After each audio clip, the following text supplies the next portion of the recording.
ఎర్రకోట వేదికగా దేశ ప్రజలకు మోదీ ప్రకటించిన దీపావళి గిఫ్ట్ పై ప్రజల్లో ఆసక్తి రేపుతోంది. ఆ గిఫ్ట్ ఎలా ఉంటుంది? జీఎస్టీ తగ్గిస్తే ఏ మేరకు నిత్యావసర వస్తువుల రేట్లు తగ్గుతాయి? ఎవరెవరికి మేలు జరుగుతోంది? ఎంత మేరకు ఒక్కో కుటుంబంపై ఆర్థిక భారం తగ్గుతోంది అనే దానిపై దేశవ్యాప్తంగా ప్రతి ఒక్కరు చర్చించుకుంటున్నారు. జీఎస్టీ పన్ను స్లాబుల్లో సంస్కరణలు తీసుకురావడం ద్వారా పేద మధ్యతరగతి ప్రజలకు లబ్ధి చేకూరుతుందని తెలిపారు ప్రధాని. అయితే జీఎస్టీ సంస్కరణలు అంటే ఏంటి? ఇదే పెద్ద ప్రశ్న. ప్రస్తుతం జీఎస్టీలో 4 స్లాబ్లున్నాయి. 5%, 12%, 18%, 28% ఈ కేటగిరీలుగా అయితే స్లాబుల ద్వారా పన్నులు వసూలు చేస్తున్నారు. ఇక ప్రస్తుత విధానంలో నిత్యావసర వస్తువులపై 5%, సాధారణ వస్తువులపై 12%, ఎలక్ట్రానిక్ సేవలపై 18%, విలాస హానికారక వస్తువులపై 28% జీఎస్టీ ఉంటుంది. ప్రతిపాదిత జీఎస్టీ విధానంలో 5%, 15% పన్ను స్లాబులు మాత్రమే ఉంటాయి. ఇదే కాకుండా హానికారక వస్తువులపై 40% ప్రత్యేక పన్ను విధించనుంది. పేదలకు మేలు చేసేలా నిర్ణయం అంటే అందరి దృష్టి 12% స్లాబ్ పైనే ఉంది. పేదలు ఎక్కువగా కొనుగోలు చేసే వస్తువులు, వినియోగించే సరుకులు అన్ని 12% జీఎస్టీ పన్నుల స్లాబ్లోనే ఉన్నాయి. పేద మధ్యతరగతి ప్రజలకు లబ్ధి చేకూరేలా నిర్ణయం అంటే 12% స్లాబ్ను ఎత్తేస్తారా అనేది కూడా ఒక ప్రశ్న. ఒకవేళ ఎత్తేకపోతే కనుక ఇందులో ఉండే వస్తువులను 5% స్లాబ్లోకి ఏమైనా తీసుకొస్తారా? దీనిపై ముందు క్లారిటీ వచ్చే అవకాశం అయితే కనిపిస్తోంది. ఇక వచ్చే దీపావళి నుంచి జీఎస్టీ విధానంలో కొత్త తరం సంస్కరణలు తెస్తామని మోదీ హామీ ఇచ్చారు. జీఎస్టీ మండలి ఆమోదిస్తే కనుక ప్రస్తుతం 12% స్లాబ్లో ఉన్న 99% వస్తువులు 5% స్లాబ్లోకి వెళ్తాయి. ఇక 28% స్లాబ్లో ఉన్న 90% వస్తువులు 18% స్లాబ్లోకి వెళ్తాయి. దీపావళికి వచ్చే పన్ను స్లాబుల్లోకి నిత్యావసర వస్తువులతో పాటు వ్యవసాయ, వైద్య, బీమా రంగాలకు ఎక్కువ ప్రయోజనం కలుగుతోంది. ఎరువులు, విద్యుత్, ఆటోమోటివ్, హస్తకళల రంగాలకు లాభం కలుగుతోంది. डबल दिवाली का काम में करने वाला इस दिवाली में आपको एक बहुत बड़ा तोहफा देशवासियों को मिलने वाला है। पिछले 8 साल से हमने जीएसटी का बहुत बड़ा रिफॉर्म किया, पूरे देश में टैक्स के बर्डन को कम किया, टैक्स की व्यवस्थाओं को सरल किया और 8 साल के बाद समय की मांग है कि हम एक बार उसको रिव्यू करें। हमने एक हाई पावर कमेटी को बिठा करके रिव्यू शुरू किया, राज्यों से भी विचार विमर्श किया और मेरे प्यारे देशवासियों, हम नेक्स्ट जनरेशन जीएसटी रिफॉर्म्स लेकर के आ रहे हैं। ये दिवाली के अंदर आपके लिए तोहफा बन जाएंगे। सामान्य मानवीय की जरूरतों के टैक्स भारी मात्रा में कम कर दिए जाएंगे, बहुत बड़ी सुविधा बढ़ेगी। జీఎస్టీలో ప్రస్తుతం ఉన్న 4 స్లాబ్లను 2 చేస్తారనే ప్రచారం కూడా ఉంది. జీఎస్టీ సంస్కరణల పనిని మంత్రులు కమిటీకి అప్పగించారు. మరి స్లాబ్లను ఎత్తేసినా తగ్గించినా ధరలు తగ్గుతాయా? దుస్తులు, స్మార్ట్ ఫోన్లు, టీవీలు తక్కువకే కొనుగోలు చేయొచ్చా అనే చర్చ కూడా నడుస్తోంది. అయితే ప్రభుత్వాలకు లక్షల కోట్లు తెచ్చిపెడుతున్న జీఎస్టీ స్లాబుల్లో తగ్గే ఆదాయాన్ని ఎవరు భరిస్తారు? ఇంత పెద్ద ఎత్తున ఆదాయం ఇస్తున్నటువంటి జీఎస్టీ స్లాబ్లను కేంద్రం ఏ మేరకు సంస్కరిస్తోంది? కేంద్రం ఇచ్చే దీపావళి గిఫ్ట్ వల్ల పేదలకు ఎంత ప్రయోజనం కలుగుతుంది అనేదే కీలక చర్చ, ప్రశ్నగా మారింది.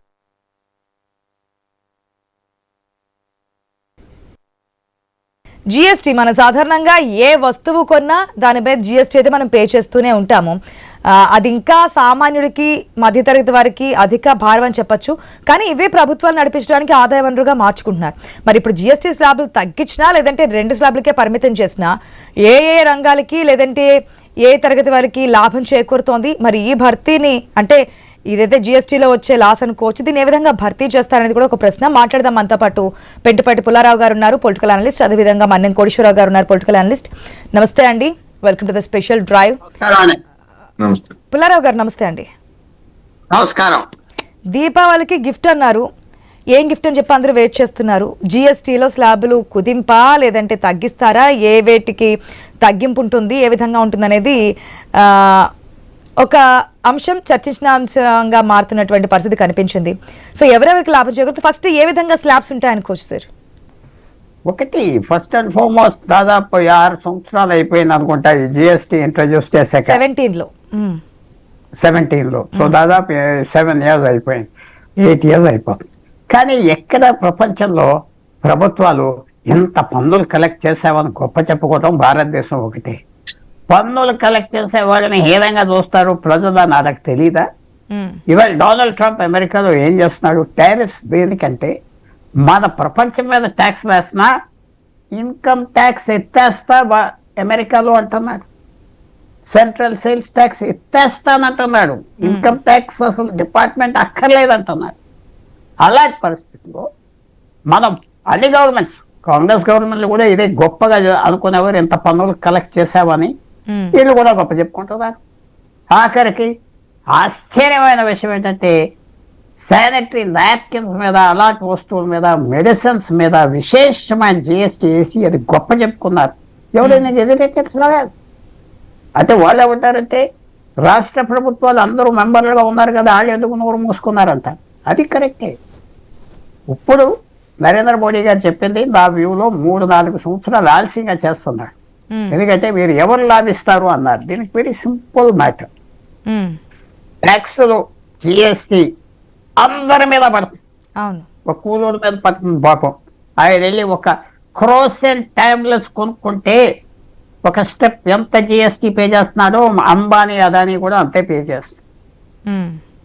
వాళ్ళ మీద ఇన్కమ్ ట్యాక్స్ రేట్స్ లేవు.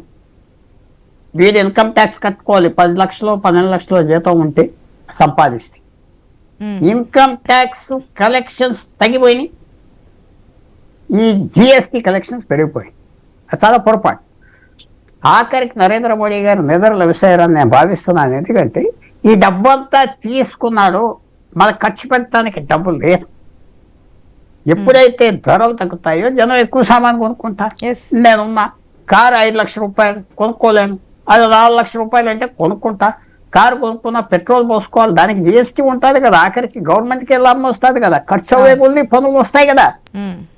దీంట్లో సింపుల్ రూల్ ఉన్నది ఆర్థిక వ్యవస్థలో, మీకు చెప్తున్నా. వెలాసిటీ ఆఫ్ మనీ అంటారు. ఏమంటారు? డబ్బు స్పీడ్. ఒక మధ్య తరగతి వ్యక్తిలో ఒక చిన్న self employed person, for example మీ స్టూడియోలో ఎవరైనా 20,000 30,000 సంపాదించే వాళ్ళు నెలకి 25,000 15,000 18,000 వాళ్ళ చేతిలో 2,000 రూపాయలు పెడితే సాయంకాలానికి ఖర్చు పెట్టుకుంటారు అవసరాల మీద. ఇంకోళ్ళ చేతికి వెళ్ళిపోతుంది, ఇంకోళ్ళ చేతికి వెళ్ళిపోతుంది. అదే ఒక పెద్ద సంవత్సరానికి ₹1,00,000 వాడికి ఆ 2,000 ఇస్తే అలా మూలపడేస్తాడు. బీరువాలో ఉంటాయి, ఎక్కడ ఉన్నాయో వాడికి తెలియదు. దానికి ఆ డబ్బుకి వెలాసిటీ లేదు, స్పీడ్ లేదు. ఈ డబ్బుకి స్పీడ్ ఉన్నది. సో నరేంద్ర మోడీ గారు ఫర్ ఎగ్జాంపుల్, నా కరెక్ట్ ఫిగర్స్ నా దగ్గర లేవు, కోటేశ్వరరావు గారి దగ్గర ఉండొచ్చు, నెలకి 2 లక్షల కోట్లు కలెక్ట్ చేస్తున్నారు అనుకోండి. ఇదొక ఆయన చేసే దానం, దయా. ప్రభుత్వం ఫైనాన్స్ మినిస్టర్ చేసేది ఒక 20,000 కోట్లు తగ్గినాయి అనుకోండి. జనం ఖర్చు పెడతారు కదా, ఆ డబ్బు ఖర్చు పెడితే దాని మీద మళ్ళీ జిఎస్టీ పడుతుంది కదా. వాళ్ళు హ్యాపీగా ఉంటారు కదా. వస్తువులు కొనుక్కున్నారు, మళ్ళీ ఇంకో చేతికి వెళ్తుంది, వాడు కొనుక్కుంటారు. సో ఇప్పుడు ఇది కూడా మనకి ప్రపంచవ్యాప్తంగా ఎప్పుడైతే మన మీద అమెరికా టారిఫ్స్ వేసిందో, అది రష్యాతో లింక్ లేదు. పుతిన్ అంతా వాడితో కూర్చున్నారు, ట్రంప్తో. అసలు భారతదేశం గొడవ ఎత్తలేదు. ఓకే, సో మనం ప్రిపేర్ అవ్వాలి. ఎలా ప్రిపేర్ అవ్వాలి? మన దేశంలో డిమాండ్ క్రియేట్ చేయాలి, కొనుగోలు శక్తి క్రియేట్ చేయాలి. సో జిఎస్టీ ఎందుకు దీపావళి వరకు ఆగుతున్నాడో మహానుభావుడు మాకు అది తెలియదు. ఇవాళ సాయంకాలానికి తగ్గించి పారేయాలి ఆయన, రేపు తగ్గించాలి, ఇంకా తగ్గించాలి. నేను చెప్పేది కలెక్షన్ మళ్ళీ వచ్చేస్తుంది కదా. ఎవరూ నష్టపడరు, అందరూ లాభం పడతారు. ఉదాహరణ చాలా మంది విమర్శిస్తారు, అవి కేసీఆర్ గారు రైతు బంధు ఇచ్చాడు, అందరు రైతులకి ఇచ్చాడు. కొంతమంది 500 ఎకరం ఉన్న రైతుకి ఇచ్చాడు, వీడికి ఇచ్చాడు, వాడికి ఇచ్చాడు అంటే అది కరెక్ట్ కాదు. ఏదో 1% 0.5% ఉంటారు, లంచాలు తీసుకోకుండా చచ్చినట్టుగా రెవెన్యూ డిపార్ట్మెంట్ అందరికి ఇచ్చాడు. ఇస్తే ఏమైంది? పల్లెటూరులో యాక్టివిటీ పెరిగింది. చిన్న చిన్న వస్తువులు కొనుక్కున్నారు, చిన్న కన్స్ట్రక్షన్ చేసుకున్నారు, బట్టలు కొనుక్కున్నారు. యాక్టివిటీ పెరిగింది, కన్సంప్షన్ పెరిగింది. సో ఇప్పుడు 5 సంవత్సరాల నుంచి హై జిఎస్టీ రేట్స్ ఉన్నాయని చెప్పినా తగ్గించాలి. పెట్రోల్ మీద కూడా తగ్గించాలి. ఎందుకంటే గవర్నమెంట్ వెహికల్స్ వాడేవాళ్ళు పెట్రోల్ ధర లెక్కలేదు, కంపెనీలు వాడేవాళ్ళు ధర లెక్కలేదు. అది కాస్ట్, దాని ట్యాక్స్ లాభం వస్తుంది, సమాజానికి లాభం వస్తుంది. సో అందరికీ గెలుపు వస్తుంది, అందరూ గేమ్ అవుతాడు. ఎంత తొందరగా తగ్గిస్తే దేశానికి మంచిది, ఆయన ప్రభుత్వానికి మంచిది. కోటేశ్వరరావు గారు నమస్తే అండి. నమస్తే. ఏదైతే ఇప్పుడు ఒక ఫార్ములా చెప్పారో, మనీ అనేది ఫ్లో అవుతూ ఉంటే కనుక దానికి దానికి అనుగుణంగానే ముందుకెళ్తారని. జిఎస్టీ లాస్ట్ మంత్ మనకి అంటే జూలైలో 1.96 లక్షల కోట్లు వసూలు చేసింది జిఎస్టీ. సో ఇంత స్థాయిలో వసూలు చేస్తున్నప్పుడు ఒక్కసారిగా మార్పులు తీసుకొస్తాము, గుడ్ న్యూస్ చెప్తాము, ఇప్పటి వరకు సామాన్య మధ్యతరగతి మీద ఏదైతే అధిక భారం పడిందో దాన్ని తగ్గిస్తామంటున్నారు. రీజన్ దానికోసం అనుకోవచ్చు ప్రజలు మనల్ని పొందడానికి, లేదంటే కొత్త వరవడి కొత్త సంస్కరణలు? నరేంద్ర మోడీ గారు అచ్చే దిన్ నినాదంతో 2014లో అధికారానికి వచ్చారు. అచ్చే దిన్ పేరుతో వచ్చిన ఆయన ఇప్పుడు మన పుల్లారావు గారు చెప్పినట్టు జనాలు చచ్చే విధంగా ప్రపంచంలో ఎక్కడా లేనంత పన్ను మొత్తాన్ని జిఎస్టి రూపంలో జనం మీద మోపారనేటువంటిది మనకు అర్థం కావాలి. ఆయనే చెప్పారు ఆదాయ పన్ను తగ్గిపోతా ఉంది, లేదా మినహాయింపులు ఇస్తున్నారు, వాటితో పాటు సరే రాయితీలు పన్నులు అప్పులు ఎగ్గొట్టడం అది వేరే అంశం. ఇప్పుడు ఇది కూడా జిమ్మిక్కు అనేటువంటిది నా అభిప్రాయం. రెండోది, దీనిలో జిమ్మిక్ తో పాటు ఒక వాస్తవం కూడా ఉంది. ఏమిటి అంటే మన దేశంలో కొనుగోలు శక్తి పడిపోతా ఉంది అనేటువంటిది గత 2 సంవత్సరాలుగా లేదా అంతకుముందు నుంచి కూడా పారిశ్రామికవేత్తలు, వాణిజ్యవేత్తలు గగ్గోలు పెడుతున్నారు. గ్రామీణ ప్రాంతాల్లో కానీ పట్టణ ప్రాంతాల్లో కానీ కొనుగోలు శక్తి పడిపోవటం అంటే ఏమిటి? పెట్టుబడిదారులు తయారు చేసేటువంటి వస్తువులు నిల్వలు ఉండిపోతాయి. అందుకని దానిలో భాగంగానే మీడియాలో వచ్చినటువంటి వార్తల ప్రకారం ఇంకా ఆయన స్పష్టంగా కేంద్ర ప్రభుత్వం ఏం చేస్తుందో మనకు తెలియదు.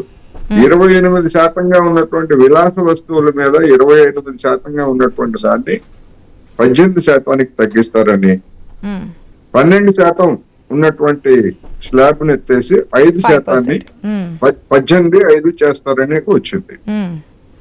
దీనిలో జరిగే లాభ నష్టాలు ఏమిటి అన్నప్పుడు 28% స్లాబ్ లో మన జిఎస్టిలో వసూలయ్యేటువంటి మొత్తం 11%. 11 రూపాయలు జిఎస్టిలో 28 స్లాబ్ లో వస్తువుల మీద వస్తుంది మరి. అంటే దాన్ని 18% తగ్గిస్తే ఎవరికి లాభం? ఇమ్మీడియట్ గా విలాస వస్తువులు తయారు చేసేటువంటి కంపెనీలకి కొంచెం మేరకు ఉపయోగపడుతుంది. ధనికులుగా ఉన్నటువంటి వాళ్ళకి ఆ మేరకు 10% తగ్గుతుంది. ఇక 18% స్లాబ్ లో వస్తున్నటువంటి ఆదాయం అంతా 65% 18 స్లాబ్ లో వస్తా ఉంది. అందుకని 18 స్లాబ్ ను తగ్గిస్తానని ఎక్కడ చెప్పినట్టు లేదు. 12% స్లాబ్ లో వచ్చేటువంటి ఆదాయం కేవలం 5% మాత్రమే. 5% స్లాబ్ లో వచ్చేటువంటి ఆదాయం 7% మాత్రమే. అందువల్ల 12% రద్దు చేస్తే 12% రద్దు చేశాము అని చెప్పేసి గొప్పగా చెప్పుకోవడానికి నరేంద్ర మోడీ గారి ఒక ప్రచారాస్త్రంగా ఉంటుంది తప్ప దానివల్ల రాష్ట్ర కేంద్రాలకు తగ్గేటువంటిది 5%. ఓకే, సో 18% స్లాబ్ వల్ల ఎక్కువ ప్రాఫిట్ వస్తుంది కాబట్టి దాన్ని కదపకుండా ఆ విధంగానే ఉంచారనుకోవచ్చు. దాన్ని కదపకుండా కేవలం ఒక 5% ధనికులకి 10% లబ్ధి కలిగిస్తున్నారు. ధనికులకి 10% లబ్ధి కలిగిస్తున్నారు, మామూలు సామాన్యులకి 5% రాయితీ ఇవ్వడం ద్వారా ఇక్కడ కూడా మధ్యతరగతి వారికి నష్టమే జరుగుతుంది అనుకోవచ్చు. నష్టమే జరుగుతుంది. ఎందుకంటే ఎక్కువ 18% ఉన్నటువంటి స్లాబ్ అంతా మధ్యతరగతి వాళ్ళు కావచ్చు, పేదవాళ్ళు కావచ్చు, ఈ స్లాబ్ లో ఉన్నారు. అందుకని దాన్ని తగ్గించకుండా మేము 12% 5% కానీ గొప్ప చెప్పుకోవడానికి తప్ప దానిలో చాలా తక్కువ వస్తా ఉంది. రెండవది, ఇతరత్ర భారాలు. ఇప్పుడు సెస్సులు ఉన్నాయి. ఇప్పుడు 105 లేదా $100 పెట్రోల్ ధర ఉన్నప్పుడు పీపా సెస్సులు వేశారు. ఇప్పుడు $62-63 వచ్చిన తర్వాత కూడా ఒక్క పైసా సెస్ తగ్గించలేదు. లక్షల కోట్ల దానిలో వసూలు చేస్తున్నటువంటి దాన్ని అది మనకి గమనించకుండా ఇదేదో 5%, 5,000, 10,000 కోట్లు తగ్గించేస్తే ఇదేదో రిలీఫ్ అనేటువంటి ఒక ప్రచారాస్త్రంగా ఉంటుంది. ఇది కూడా నిజంగా అది ఉంటుందా లేకపోతే ఏమిటనేటువంటిది వచ్చిన తర్వాత మాత్రమే దీని ఎఫెక్ట్. సో మన ఆదాయ పన్ను మినహాయింపులు అన్నప్పుడు ఏ విధంగా ఉందో ఇప్పుడు జిఎస్టీ స్లాబుల్లో మినహాయింపులు లేదంటే కుదింపులు అనేవి కూడా ఆ విధంగానే ఉంటాయి. ఒక జిమ్మిక్ లాగానే ఉండేట్టుగా కనిపిస్తా ఉంది. అందుకని నిర్దిష్టమైనటువంటి ప్రకటన లేదా వస్తువులను అటు ఇటు ఏమన్నా మారుస్తారా, ఇవన్నీ చూసిన తర్వాత మాత్రం మనకు ఒక అభిప్రాయం చెప్పొచ్చు అనేది నేను పుల్లారావు గారు, నిజంగానే మధ్యతరగతి వారికి లేదంటే దిగువ మధ్యతరగతి వారికి పేదవారికి అంత లాభం చేకూరకుండా ప్రచారాస్త్రంగా ఉండబోతోంది అనుకోవచ్చు? ఎందుకంటే కోటేశ్వరరావు గారు చెప్పిన పాయింట్ ప్రకారం చూసుకుంటే 25 తీసుకొచ్చి 18% చేయడం, 2 స్లాబ్లే ఉంటాయి, దాంట్లో కొన్ని మార్పులు ఉంటాయి, ఇవన్నీ చెప్తూ ఉన్నారు కదా. నిజంగా ఏ వర్గానికి మేలు జరుగుతుంది అనుకోవచ్చు? ఇది అది చెప్పిందంతా కరెక్టే, కొంతవరకు అగ్రి అవుతాను అవ్వను, కానీ కరెక్టే. దాని మెయిన్ ప్రాబ్లం ఏంటంటే నరేంద్ర మోడీ గారికి ఆయన foreign policy, defence policy, national security 1000% నేను సపోర్ట్ చేస్తా వస్తూ ఉంటాను. 1000%. ఆర్థిక పాలసీ వచ్చేటప్పటికి, వ్యవసాయ పాలసీ వచ్చేటప్పటికి కంఫర్టబుల్గా లేరా సబ్జెక్ట్తో కంఫర్ట్ లెవెల్ ఉండాలి. నిన్న 7, 8 మళ్ళీ డీటెయిల్స్ వెళ్ళాలంటే కోటేశ్వరరావు గారి దగ్గరికి వెళ్ళండి. విషయాలకి ఇండిపెండెన్స్ డే స్పీచ్లో చెప్పారు. ఇది సుదర్శన్ చక్రం 1, GST 2 అవన్నీ చెప్పాక ఒక్క మాట వ్యవసాయం మీద లేదు. వ్యవసాయం మీద వాళ్ళు ఏమనుకుంటున్నారు, ఏదో రైతు బంధు అని 20,000 కోట్లు 3 నెలలకు ఒకసారి పడేస్తే సెంట్రల్ గవర్నమెంట్ నుంచి చాలు, మినిమం సపోర్ట్ ప్రైసెస్ అని ఏదో చెప్తే అసలు అది పని చేయట్లేదు కదా రైతులకి. ఎందుకు పని చేయట్లేదు? సరి చేశారా? అటెన్షన్ ఇచ్చారా? నేను ఆ విషయం కూడా మెన్షన్ చేయలేదు. చేయాలి. ఎందుకంటే కంఫర్టబుల్గా లేరు ఈ సబ్జెక్టు. ఒక 30 సంవత్సరాల క్రితం, 40 సంవత్సరాల క్రితం 50% పార్లమెంట్లో నీ ఆదాయం ఎక్కడి నుంచి అంటే వ్యవసాయం అనేవారు. ఇప్పుడు 3% కూడా లేరు. 4% ఎవరికి ఇంట్రెస్ట్ లేదు. సో అక్కడ నేను చాలా విచారిస్తున్నాను. నేను మన గవర్నమెంట్ని మనం కండెమ్ చేసుకోవటం దేనికి? మన గవర్నమెంట్, తెలంగాణ గవర్నమెంట్ మందే, ఆంధ్ర గవర్నమెంట్ మందే, ఈ గవర్నమెంట్ మందే. వాళ్ళు దీని మీద అటెన్షన్ లేదు. తర్వాత ఇంకో పెద్ద ప్రాబ్లం వచ్చింది ఏంటంటే ఫైనాన్స్ మినిస్ట్రీ. ఇప్పుడు ఆయన చేసే పని ఏంటి? మినిస్ట్రీ పని చేయలేదనే కదా, అంతే కదా. ఇప్పుడు ఇది ఇంకా దగ్గరికి వచ్చి చెప్పాలంటే, ఫర్ ఎగ్జాంపుల్ ఒక స్టూడియోలో ఇన్పుట్ ఎడిటర్ని కుదరట్లేదు, మంచిగా తెస్తామంటే ఆయన ఫెయిల్ అవుతున్నట్లెక్క. ఫెయిల్ అవి కానీ ముట్టుకోలేదు. పార్లమెంటరీ సిస్టంలో prime minister must be a good butcher అని ఉన్నది. అది మెయిన్ ప్రెమిస్. మన పార్లమెంటరీ సిస్టమ్ ఎక్కడి నుంచి వచ్చింది? బ్రిటన్ నుంచి వచ్చింది. ఎక్కడి నుంచో రాలేదు, బ్రిటన్ నుంచి.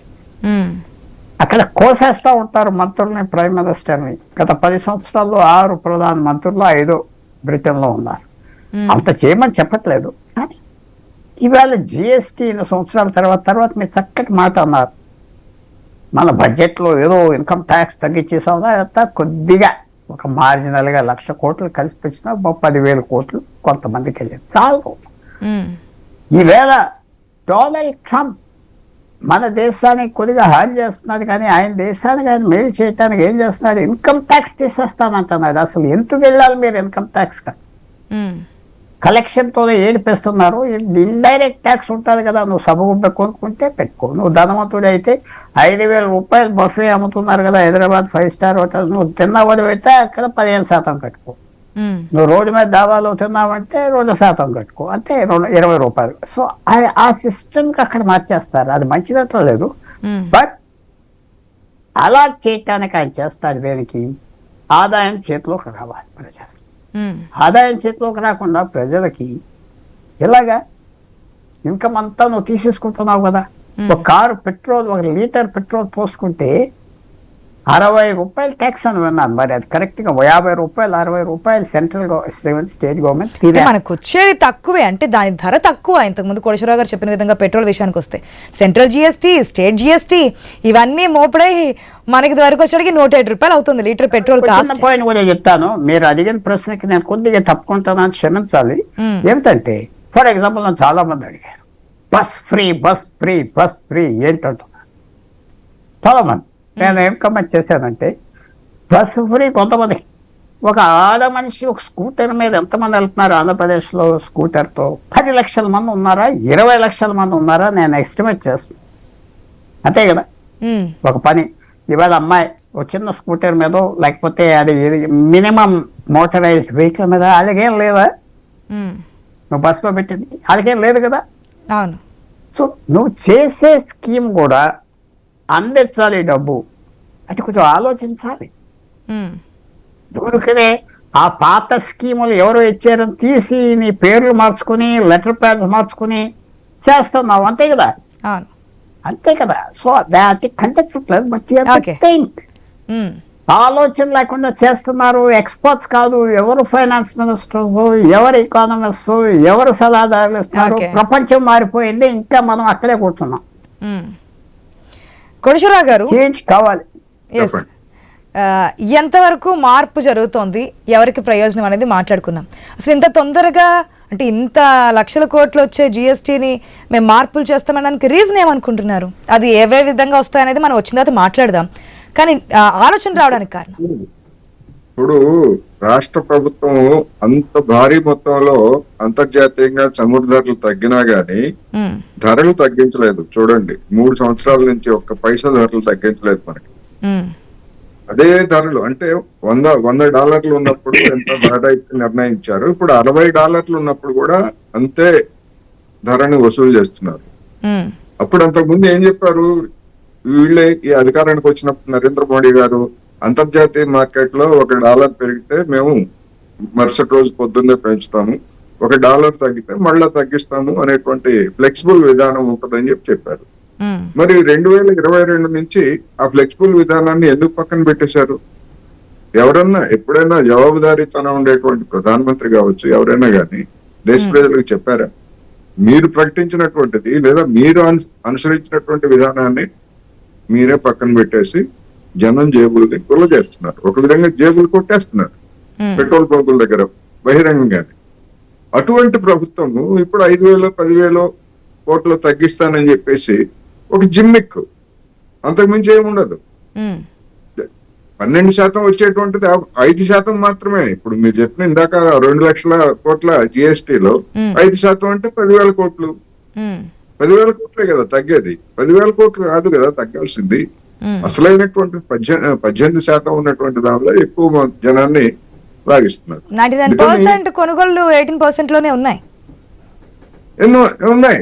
ఉమ్, అందుకనే ఎక్కువ భాగంలో ఉన్నటువంటి దాన్ని వదిలేసి తక్కువ ఉన్నటువంటి దాన్ని ప్రచారాస్త్రం కోసం చేసుకోకూడదు అనేటువంటిది నేను చెప్తున్నా. మళ్ళా అందుకని నిర్దిష్టంగా వచ్చిన తర్వాత మళ్ళా ఏ వస్తువు, ఇప్పుడు మనం 4 స్లాబ్లు అనుకుంటున్నాం, 4 కాదు, 0 స్లాబ్ కూడా Yes, ఉంది. 5 slabs, yes. జిఎస్టీ లేనటువంటి వస్తువులు కూడా ఉన్నాయి.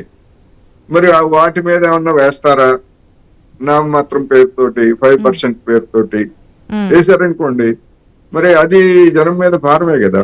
అవును. అందుకని రాష్ట్ర ప్రభుత్వాలు గాని కేంద్ర ప్రభుత్వాలు గాని ఇవాళ లోటు బడ్జెట్, ప్రతి రాష్ట్ర ప్రభుత్వము కేంద్ర ప్రభుత్వం కూడా లోటు బడ్జెట్ లో ఉన్నటువంటి పరిస్థితుల్లో దీన్ని ఒక దగ్గర తగ్గించారంటే ఇంకొక దగ్గర పెంచడం అనివార్యం.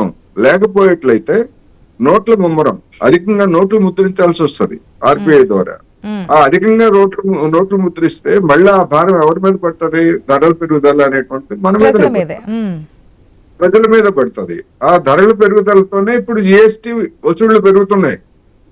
దేశంలో వస్తువుల ధరల పెరుగుదల కారణంగా జిఎస్టీ వసూళ్లు పెరుగుతున్నాయి.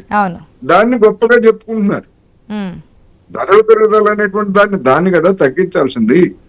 అది కాకుండా మేము కొనుగోలు శక్తి పెరుగుతోంది అంటే ఇచ్చిన స్లాబ్స్ ప్రకారం మరొకసారి మనం మాట్లాడదాం. కొనుగోలు శక్తి పెరగట్లా. కొనుగోలు శక్తి ఎందుకంటే వేతనాలు అనేటువంటివి ధరల పెరుగుదలకు అనుగుణంగా పెరగనప్పుడు కొనుగోలు శక్తి పడిపోతుంది. వేరే ఇతర వస్తువులు కాకుండా ఇతర అవసరాలకి జనం వాటిని వినియోగించుకుంటారు, లేదా భవిష్యత్ అవసరాలకి కొంతమంది పొదుపు కూడా చేసుకుంటారు. దాంతో వస్తు వినియోగం అనేటువంటిది తగ్గుతా ఉంది. కన్జ్యూమరిజం మీద మన ఎకానమీని నడపాలనుకునేటువంటి వాళ్ళకి ఈ విధమైనటువంటి ఎక్కువ జిఎస్టీ ఉంటే అనేది విలాస వస్తువుల మీద వాళ్ళకి నష్టం. అందుకని ఫస్ట్ వాళ్ళ కోసం చేస్తున్నారు అనేది ఒకటైతే, రెండోది 5%, 12% రద్దు, 5% అనేటువంటిది ఒక జిమ్మిక్. అందుకని ఈ 2 అంశాలు, జిమ్మిక్ ఉన్నాయి, ధనికులకి మేలు చేసేటువంటి అంశాలు కూడా ఉన్నాయి. అదే చేస్తారా లేకపోతే ఇంకేం చేస్తారు అనేటువంటిది మనకి నిర్దిష్టంగా వచ్చిన తర్వాత మాత్రమే. మీరు చెప్పిన విధంగా అయితే 0% స్లాబ్ మనం మర్చిపోతున్నాము, లేదు 0 కూడా ఉందని చెప్పి గుర్తు తెచ్చే విధంగా ఏదైనా యాడ్ చేయొచ్చు. మేబీ దాంట్లో కూడా కొన్ని వస్తువులు ఈ % వరకు ఉంటాయని చెప్పి 0లో ఉన్నాయి 5%కి ఏమైనా మారుస్తారా? అది నిర్ణయం వచ్చిందా? దీపావళి ఏదైనా జరగచ్చు. మీరు చెప్పే గిమ్మిక్లా, లేదంటే ప్రజాకర్షణ పొందడానికా, లేదంటే కొనుగోలు శక్తి నిజంగానే పెరుగుతుందా? ఏ విధంగా జరుగుతోంది?